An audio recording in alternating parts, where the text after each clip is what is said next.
నమస్తే. Welcome to our channel. ప్రస్తుతం మనతో ప్రముఖ ఆధ్యాత్మికవేత్త, ఆస్ట్రాలజర్ అనంత శర్మ గారు ఉన్నారు. వారితో మాట్లాడదాం. నమస్తే అండి. గురుగారు ఈ నెల 30వ తారీఖు నుంచి హ్మ్, ఫిబ్రవరి 7వ తారీఖు వరకు శ్యామల నవరాత్రులు. అసలు శ్యామల అమ్మవారి రూపం తలుచుకుంటేనే చాలా ఆహ్లాదకరంగా అంటే పచ్చని చీరలో చక్కగా పచ్చ రంగులో అమ్మవారు చాలా అద్భుతంగా కనిపిస్తారు. సో, చాలామంది శ్యామల నవరాత్రులు అనగానే ఉన్నత పదవుల కోసం కానీ, రాజకీయాల్లో ఉన్నతంగా ఎదగడం కోసం కానీ, వ్యాపారాల్లో. వ్యాపారాల్లో ఎదగడం కోసం కానీ, ఉద్యోగంలో ప్రమోషన్స్, ఉద్యోగాలు లేని వాళ్ళకి ఉద్యోగాలు రావడానికి కానీ రాజశ్యామల అమ్మవారిని ఆరాధిస్తారు. అలాగే రాజశ్యామల అమ్మవారి హోమాలు కూడా చేసుకుంటారు అనేది విన్నాం. సో, అటువంటి వాళ్ళు కానీ పిల్లలు ఉన్నత చదువుల కోసం కూడా రాజశ్యామల అమ్మవారిని ఆరాధించాలి అనేది విన్నానండి. దేనికైనా. సో, కాబట్టి రాజశ్యామల అమ్మవారి నవరాత్రులు వీటిల్ని గుప్త నవరాత్రులు అని కూడా అంటారు. సో, వాటిని ఎలా వినియోగించుకుని ఈ 9 రోజులు ఏ కూడా ఏ విధంగా? ఎవ్వరైనా సరే ఏ విధంగా పూజా విధానం ఉండాలి, అలాగే పాటించవలసిన నియమాలేంటి, అమ్మవారికి ఎటువంటి ప్రసాదం పెట్టాలి అనేది మీ ద్వారా తెలుసుకోవాలనుకుంటున్నానండి. వివరించండి. ఓం మహాగణాధిపతే నమః విఘ్నేశ్వర వినాయక ఈశ్వర పుత్ర నమోస్తుతే పార్వతనయ నమోస్తుతే. అమ్మా, మీరు అడిగిన ప్రశ్న ఏమిటంటే శ్యామలాదేవి గురించి ఈ జనవరి 30వ తారీఖు నుంచి పాడ్యమి తిథిలో గుప్త నవరాత్రులు అమ్మవారు వస్తున్నాయి. దశమి దాకా 7వ తారీఖు ఫిబ్రవరి 7వ తారీఖు దాకా 9 రోజులు ఆ మహాతల్లిని అందరూ చాలా చాలా చక్కగా ఆరాధిస్తూ పూజిస్తూ ఆవిడ దర్శనాల కోసం వేల మంది లక్షల మంది ఎక్కడెక్కడి నుంచో ఆ గుడి ఉన్న చోటకల్లా వెళ్ళి ఆడవాళ్ళు ఎక్కువగా చేసుకుంటూ దానివల్ల ప్రయోజనాలు ఏ విధంగా ఈ తల్లి బయటకు వచ్చిందయ్యా ఈ శ్యామలాదేవి ఎవరి రూపం నుంచి వచ్చిందయ్యా అంటే దానికి కారకురాలు లలితా పరమేశ్వరి. ఆ లలితా పరమేశ్వరి ఉద్భవించడంలో ముగ్గురు తల్లులు ఉన్నారమ్మా. లలితా పరమేశ్వరి, శ్యామలాదేవి, సరస్వతీదేవి. ఈ ముగ్గురు కూడా ఆవిడలోంచి వచ్చిన వాళ్ళే. అలాంటి టైములో ఈ శ్యామలాదేవి బయటకు వచ్చి ఇలాంటి వ్యవహారాల్లో ఈ గుప్త నవరాత్రుల్లో ఆ తల్లిని ఆరాధిస్తే ప్రజలకి ఎటువంటి ఉపయోగాలయ్యా, ఏ రకంగా ఆరాధిస్తే ఆ తల్లిని అన్ని రకాలుగా ప్రజలు బాగుంటారు, సుఖ సంతోషాలతో బాగుంటారంటే ఇది మొట్టమొదటిసారిగా కాళిదాసు, మహాకవి కాళిదాసు గారు బ్రహ్మాండమైన ముక్తి పొందాడు. ఆయన ఆవిడని ఆరాధించి చక్కగా ఆ తల్లిని ఎన్ని రోజులు ఎన్ని రాత్రులు జపాలు చేసి ఆ తల్లిని ఆ పొందడానికి అనుగ్రహం పొందడానికి మహాకవి కాళిదాసు గారు చేసిన దానికే ఈ తల్లి ఆయనలోకి వెళ్ళి ఆయనకి జ్ఞానసిద్ధి, వాక్శుద్ధి అలాంటివన్నీ ఇస్తే ఆ మహానుభావుడు ఎదుగుదలే ఆ శ్యామలాదేవి. అలాగే ఇలాంటి వాళ్ళు ఎంతో మంది రాజుల పరిపాలనలో కూడా ఏదైనా ఒక దానికి పెడుతున్నామంటే, ఓ యుద్ధానికి పెడుతున్నామంటే దానికి మనం సక్సెస్ అవ్వాలి అంటే ఈ రాజశ్యామల యాగాన్ని చక్కగా చేసుకుని వాళ్ళు ఆ అమ్మవారి ప్రసాదం స్వీకరించి వాళ్ళు యుద్ధానికి వెళ్ళేవారు. ఓ రాత్రి పెద్ద దానికి ఏదైనా వస్తే విపత్తు రాజ్య పరిపాలన చూడడానికి కానీ పరిపాలనలో పొరపాట్లు ఉంటే సర్దుపుచ్చుకోవడానికి కానీ ఈ మా శ్యామలాదేవిని చక్కగా హోమాలు యాగాలు చేసి ఆ రాజుల టైంలోనే మహామహామోహులు ఆవిడని నమ్ముకున్న వాళ్ళ రాజ్యాల్లో చెడ్డ పేరు రాకుండా ఉన్న వాళ్ళు ఎంతో మంది ఉన్నారు తల్లి. అలాగే ఇప్పుడు భూమండలం మీద చెప్పాలంటే ప్రజలు ఆడైనా మొగైనా కూడా ఆ తల్లిని ఏ విధంగా ఆరాధించాలయ్యా? గుళ్ళు ఉంటాయి, గుళ్ళోకి వెళ్ళడం యాజ్ పర్ రూల్ ఏంటంటే ఉదయం వరలక్ష్మి వ్రతానికి ఎలా కలశ స్థాపన చేసుకుంటామో ఆ టైపులో కలసం పెట్టుకోవాలి, కలశం పెట్టాలి, తెల్లటి బట్ట వేసుకోవడం, దాని మీద బియ్యం పోసుకోవడం, అలాగే చెంబు పెట్టుకుని చక్కగా ఇప్పుడు అమ్మవారి ఫోటో పెట్టుకోవచ్చా, చిత్రపటం పెట్టాలి. అమ్మవారి శ్యామలాదేవి చిత్రపటం పెట్టుకోవడం పొద్దున్నే సింపుల్ గా చేయవలసింది. పొద్దున్న మామూలుగా అష్టోత్తరం చదువుకోవడం. ఆవిడకి నివేదన ఏమిటయ్యా? పానకం, వడపప్పు, మిరియాలు. పానకంలో మిరియాలు వేయాలమ్మా, అలాగే వడపప్పు, తేనె పక్కన పెట్టాలి, పెరుగు ఇంత బిళ్ళ పెట్టాలి. ఆవిడకి అదే నివేదన. అలా చేసుకుని రాత్రి 7 నుంచి 9 దాకా చేయవలసిన అసలు న్యాయంగా అంటే రాత్రి బాగా వారాహి తల్లి. అసలు ఈ దశ మహావిద్యులు వీళ్ళందరూ కూడా రాత్రిళ్ళు చేసిన పవరే. పగలు సింపుల్ గా చేసుకోవడం. ఇంకా పోతే నిష్టగా చేస్తామండి మేము 9 రోజులు నవరాత్రులు చేస్తాం అన్నవాడు ఏ విధంగా వెళ్ళాలంటే ఉదయం చక్కగా సింపుల్ గా చేసుకోవడం, ఆఫీస్కి వెళ్ళాలంటే ఆఫీస్కి వెళ్ళడం. కానీ చీర పచ్చని చీర కట్టుకోవచ్చు, ఎర్ర చీర కట్టుకోవచ్చు. విధి విధానాలు పాటించవాలి. మధ్యాహ్నం అల్పాహారం తీసుకోవాలి, అల్పాహారమే, పూర్తిగా భోజనం చేయకూడదు. గోధుమ రవ్వ ఇలాంటివి, కిచిడి కూడా తినచ్చు.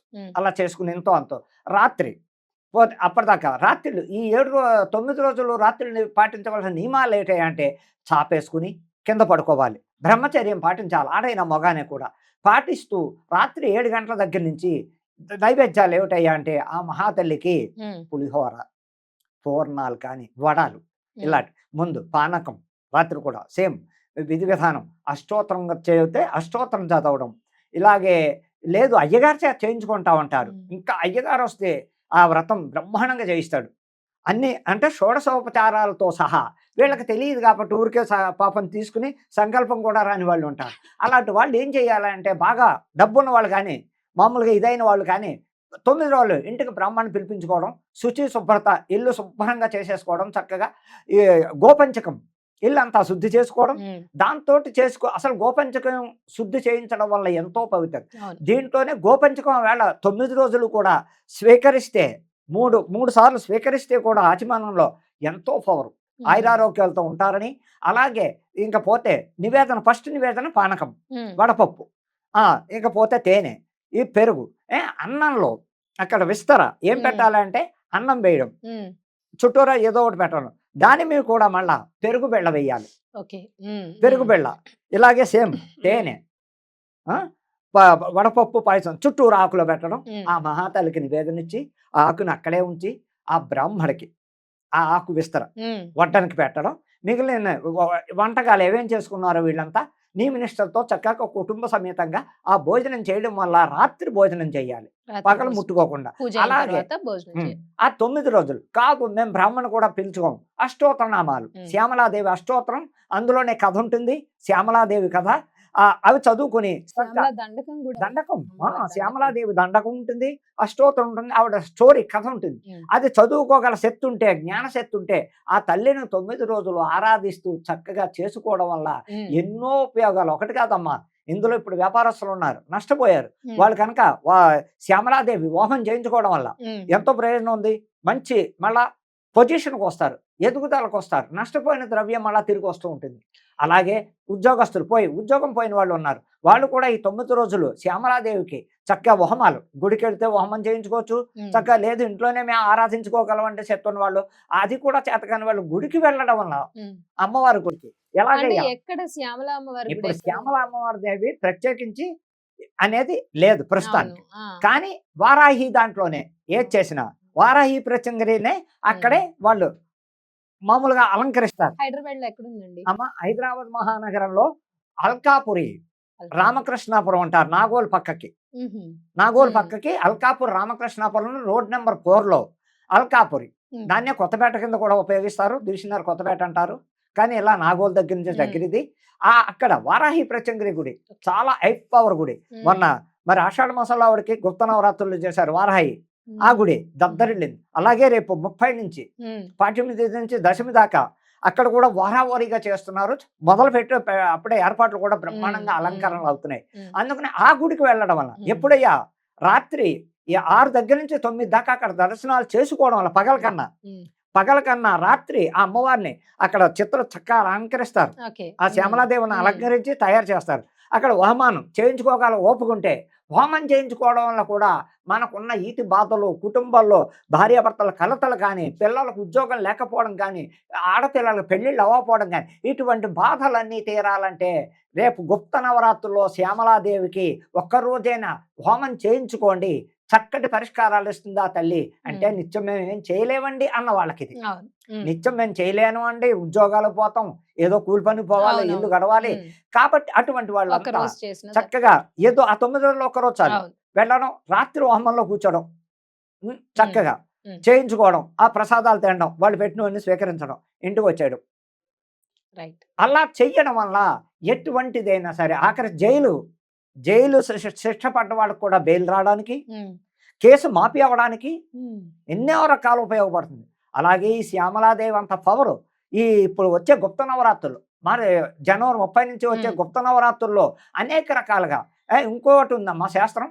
ఓపుకుంటే ఇంట్లో నిష్టగా చేసుకునే వాళ్ళు ఉంటే ఉమ్, రాత్రి ప్రతిరోజు ఇద్దరు ముత్తైదుల్ని ఇద్దరు ముత్తైదు ఇద్దరు ముత్తైదులను ఉమ్, కేకేయడం, ఉమ్, పిలిచి వ్రతం అయ్యేంత పర్యంతం చక్కగా. కూర్చోబెట్టడం. ఉమ్, వాళ్ళు కూడా మధ్యాహ్నం తినకుండా ఉన్న వాళ్ళు అవుతే ఉమ్, ఉమ్, అలాంటి ఇద్దరు ముత్తైదులు చక్కటి వాళ్ళని పిలుచుకోవడం, కూర్చోబెట్టడం. వ్రతం అయ్యాక వాళ్ళకి ఆకుపచ్చ జాకెట్టు, గాజులు, పసుపు కుంకం, ఒప్పుకుంటే చీర, ఒప్పుకుంటే ఉమ్, చీర, ఉమ్, లేదు పసుపు కుంకం పెట్టి వాళ్ళకి ముందు ముత్తైదులకు భోజనం ఉమ్, పెట్టి ఉమ్, వీళ్ళు తింటే కూడా ఎంతో ఆ మహాతల్లి ఈ కుటుంబాన్ని ఎంతో సంతోషంగా చూస్తుంది. వాళ్ళ ఇంట్లో ఉన్న ఈతి బాధలు కానీ, అనారోగ్య బాధలు కానీ ఏమున్నప్పటికీ ఆ మహాతల్లి తప్పకుండా కరుణిస్తుందని చెప్పడానికి, ఆ తల్లి దీవెనలు పొందడానికి ఎవరైతే ఎక్కువగా ఆవిడని ఆరాధిస్తూ ఉంటారో ఆ ఇంట్లో ఆవిడ స్థిరపడుతుంది, ఉంటుందని చెప్పడానికి ఉందమ్మా.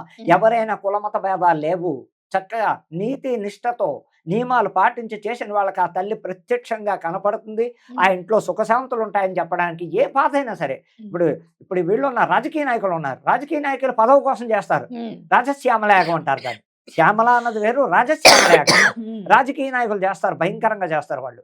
అంటే గుప్తగానే చేసి వాళ్ళు చాలా మంది ఉన్నారు. పబ్లిసిటీ చేసి వాళ్ళు గుప్తగా చేసిన వాళ్ళే సక్సెస్ అయ్యారు. గుప్తగా అంటే తెలియకుండా గుప్తంగా చేయాలి. గుప్తంగా అయ్యగారులను పెట్టుకుని పబ్లిసిటీ చేయకుండా అలా చేసిన వాళ్ళు కూడా ఈ 5 రోజులు చేస్తారు దానికి. 5 రోజులు కూడా వద్దంటే 6 లక్షలు 7 లక్షలు అవుతుంది దానికి. 12 మంది ఋత్వికులతో అలా చక్కగా ఉంటారు అని చెప్పడానికి ఇది విధానం ఉందమ్మా. శ్యామల అమ్మవారి ఆరాధన, అలాగే పాటించాల్సిన పద్ధతులేంటి, ఆ టైంలో ఎటువంటి నియమాలు పాటించాలి, అలాగే చక్కగా ఎటువంటి ప్రసాదం నివేదన చేయాలి అనేది చాలా చక్కగా వివరించారండి. ధన్యవాదాలు.